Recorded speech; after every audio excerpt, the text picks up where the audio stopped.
Hello एवरीज, welcome to Guru माइंडी tarot. और ये reading है आपकी शादी के बारे में। इस रीडिंग में मैं ये देखने की कोशिश करूंगी कि आपकी शादी कब होगी और किससे होगी एंड ये पर्सन कैसा हो सकता है। तो चलिए स्टार्ट करते हैं और देखते हैं क्या मैसेजेस हैं आपके लिए। Messages for Aries.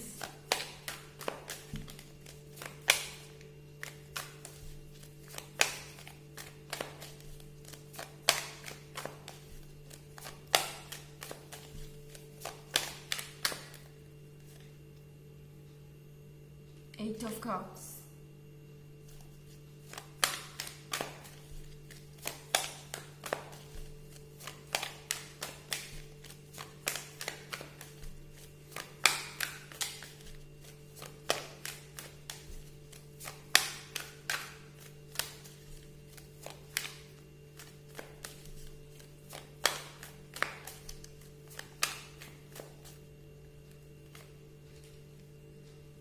Knight of Pentacles,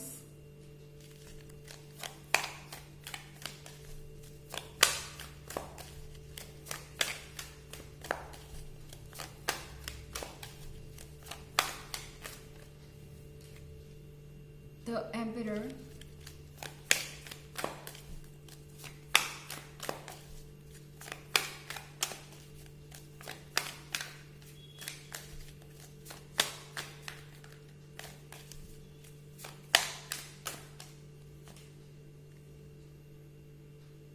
Queen of Wands,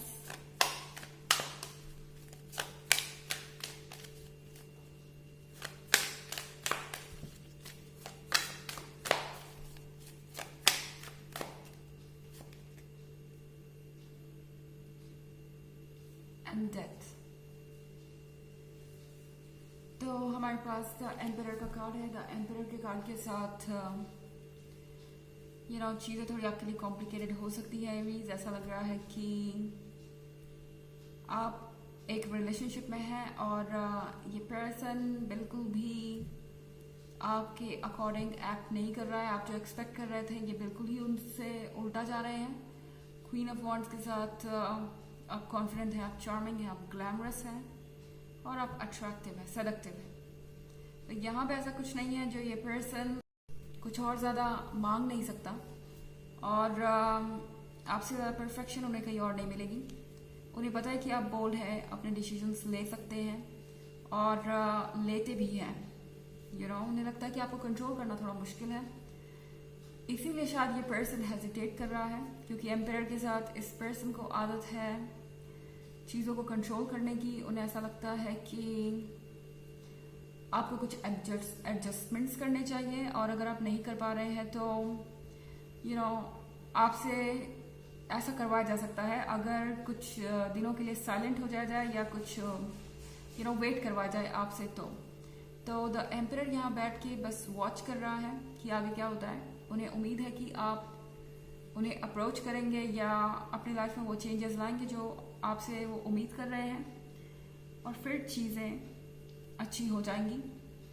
पर नाइट ऑफ पेंटिकल्स के साथ याद रखिए कि आप जिस पर्सन से डील कर रहे हैं ये पर्सन एक बहुत बड़ा स्लो मूवर है, या कह सकते हैं कि काफ़ी टाइम लेगा चीज़ों को आगे कंप्लीट करने में।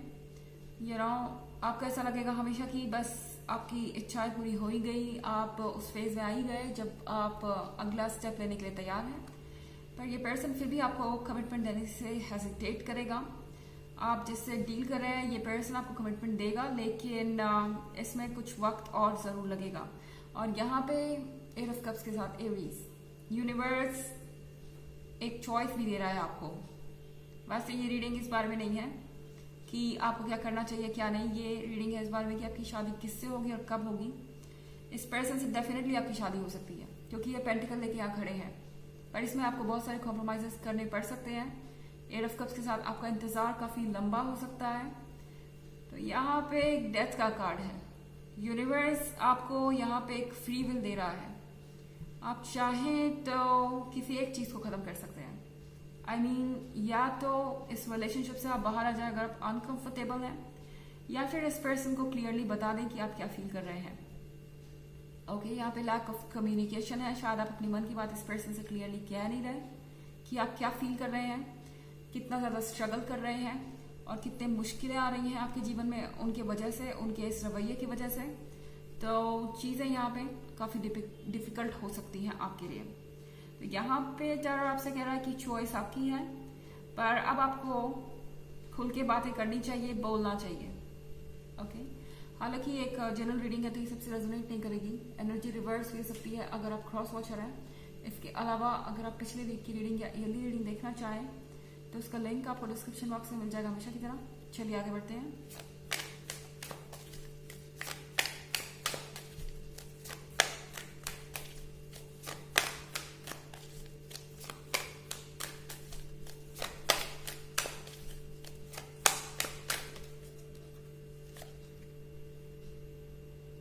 Judgment,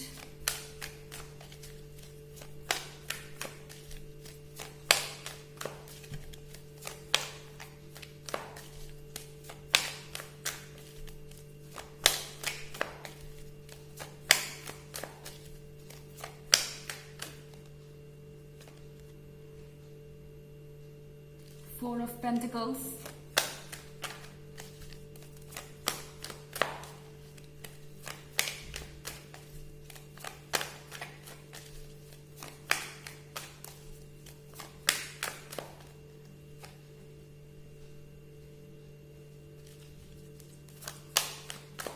Four of Swords, excuse me,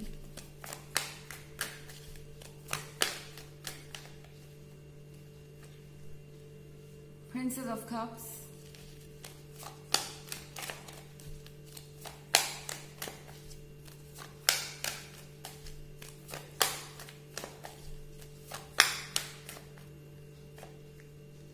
and Five of Pentacles. Aries, लग रहा है आप तो किसी थर्ड पार्टी सिचुएशन में है। आपके लाइफ में कोई कॉन्स्टेंटली एक प्रॉब्लम बना हुआ है। ओके, ये कोई रोमांटिक रिलेशनशिप हो सकता है आपके पर्सन का, या फिर आपके पर्सन के फैमिली मेम्बर्स एक बहुत बड़ी परेशानी बन रहे हैं, या कुछ और है जो आपके रिलेशनशिप को बहुत ज़्यादा कॉम्प्लिकेटेड बना रहा है और आप अभी भी यहाँ बैठ के वेट कर रहे हैं। ये आपकी चॉइस है, आप ये कर सकते हैं। पर एरीज, इस पर्सन को एटलीस्ट बताइए कि आप कैसा फील कर रहे हैं। ओके, इस पर्सन को ये रियलाइज कराना ज़रूरी है कि आप हमेशा यहाँ उनके लिए वेट नहीं कर सकते। आपकी अपनी एक लाइफ है और आप जानते हैं कि आपके लिए क्या सही है। जजमेंट के साथ एरीज, आपको ये पर्सन जज जरूर कर सकता है। हो सकता है कि आप अपने मन की बात रखें और ये पर्सन आपसे कहे कि आप बहुत जल्दबाजी में हैं या आप उन्हें वक्त नहीं दे रहे, आप इस थर्ड पार्टी के बारे में बुरा बोल रहे हैं या उन्हें डाउट कर रहे हैं। इस तरह के कुछ इश्यूज हो सकते हैं, पर फिर भी टैरो आपसे कह रहा है कि अब ज़रूरी है एक फैसला लेना। फोर ऑफ पेंटिकल्स के साथ आप चाहें तो इस पर्सन के साथ डेफिनेटली आपकी शादी होगी, पर यहाँ पे फिर भी ये कॉम्प्लिकेशंस रह सकते हैं। ओके, ये पर्सन एक ऐसा पर्सन है जो काफ़ी ट्रेडिशनल है और वैलिडेशन खोजता है दूसरों का। आप किसी ट्रेडिशनल पर्सन से शादी कर सकते हैं और इसकी एक्सपेक्टेशन इस पर्सन की बहुत हो सकती है आपसे।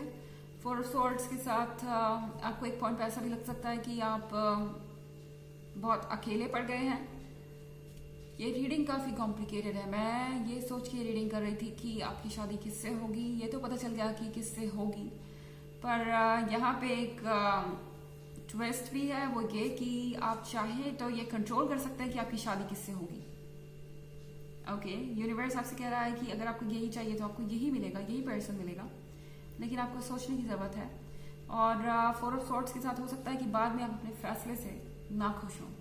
चलिए देखते हैं आपके लिए ऑरेकल मैसेज क्या है।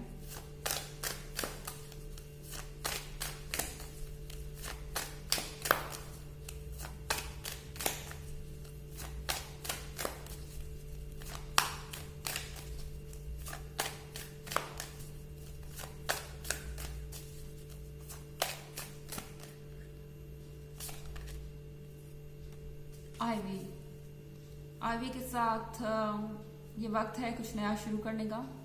एंड आईवी आपको एक और मैसेज दे रही है वो ये कि शायद आप जिस पर्सन पे डिपेंड कर रहे हैं वो आप पे डिपेंड करना चाहता है, और इन्हें आपका सहारा चाहिए।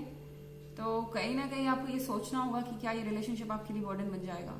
अगर बन जाएगा तो यूनिवर्स हमेशा आपको ये ऑप्शन दे रहा है कि आप यहाँ से निकलें और कुछ और चूज कर लें अपने लिए, ओके, क्योंकि आप हर जगह ग्रो कर सकते हैं।